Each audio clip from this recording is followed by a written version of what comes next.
The gavel cracked like thunder in the courtroom, silencing the murmurs.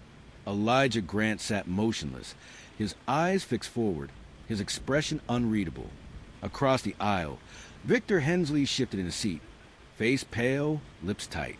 For a moment, the courtroom felt less like a place of justice and more like a stage set for vengeance, and neither man knew who truly held the script. Judge Rawlins peered over his glasses. This court will reconvene tomorrow for closing arguments. Until then, both parties are remanded to remain available for questioning. Outside the courtroom, the media frenzy exploded.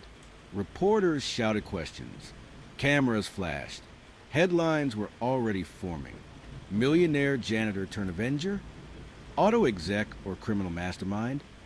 Revenge, redemption, or both?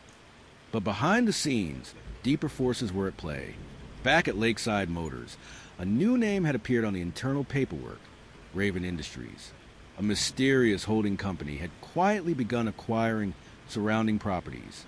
Elijah had originally used Raven to conceal his purchase of a dealership, but now someone else was moving money through it, someone who had access to his files.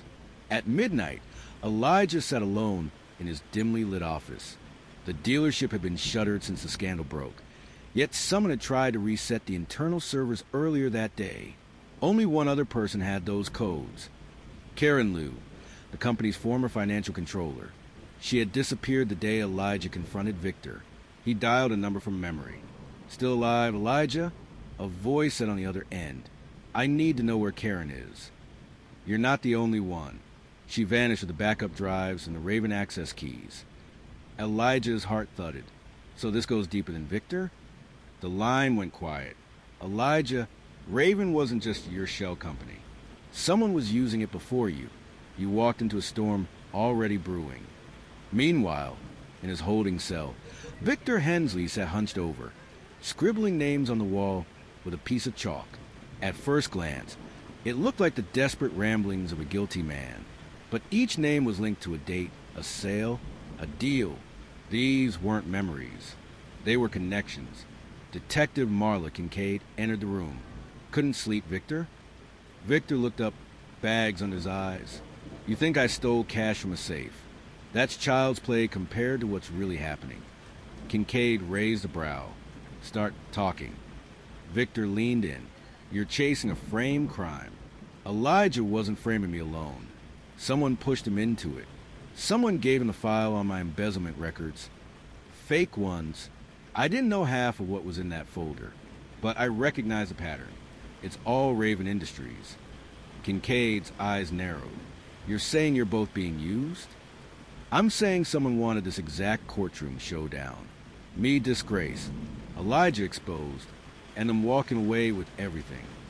The next morning, a surprise witness appeared at the courthouse, Karen Liu, wearing sunglasses and visibly shaken. She requested protection in exchange for testifying. "I worked for Raven long before Elijah showed up," she said, voice trembling. "They laundered money through small businesses, car dealerships, real estate. Elijah's buyout of Lakeside Motors, they funded it to put him in place. They wanted the dealership to implode. The moment Victor got arrested, Raven's controlling partner initiated a buyback clause hidden in Elijah's contract." The courtroom gasped. Karen pulled out a flash drive. "This is everything. Shell company structures, voice memos, even the email orders to fake the footage of Victor opening the safe." Judge Rawlins paused. "Are you saying the security video was altered?" Karen nodded. "Digitally manipulated. It wasn't even Victor in the frame." Elijah slumped slightly in his chair. His mission to teach a lesson had become a puppet show, and he'd been one of the puppets. Later that day, Elijah confronted Victor for the first time since the arrest. Not in the courtroom, but in a secured interrogation room. "I thought I was outsmarting you," Elijah said quietly. "Thought I was finally making you feel what I felt all those years." Victor's eyes softened. "And I thought you were just a bitter old man with a chip on his shoulder." They both chuckled bitterly. "We were both wrong," Elijah said. Victor leaned forward. "So what now?" "We exposed them. Together." The trial resumed, but the tone had shifted. Instead of Elijah versus Victor, The court now heard a joint motion to postpone sentencing in light of new evidence suggesting both men were set up by a third party. Karen Liu testified again, this time with full immunity. The man behind Raven Industries is Charles Benton, a former financial executive for Hensley's first company. Fired by Victor for embezzlement 20 years ago. He went dark, built shell companies, and waited. When he saw Elijah's attempt to buy the dealership, he stepped in, funded it, and weaponized it. She continued. He even paid off the IT tech who helped alter the footage. Ben was playing both sides for years. Detective Kincaid sat stone-faced. Her instincts had been right, but the conspiracy was far larger than she imagined. Outside the courthouse, public opinion had shifted.